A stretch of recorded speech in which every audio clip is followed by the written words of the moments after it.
People often ask me how I choose my travel destinations. Truth be told, much of the time, I don't choose them, they choose me.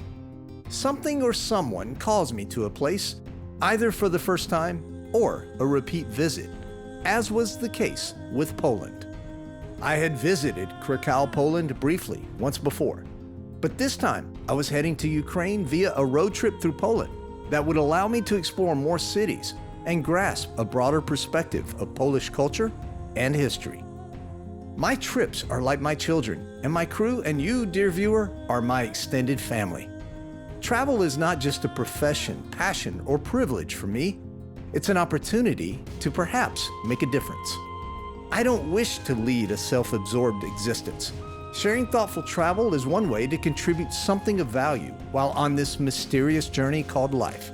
So, help me help you. Come, tag along on RawTravel's charming Polish road trip. Travel. For some, it's a luxurious escape, or maybe an adrenaline-filled adventure. But if you're like me, it's a precious opportunity to discover and to give back. It's time to get real. It's time to get raw. It's time for RawTravel.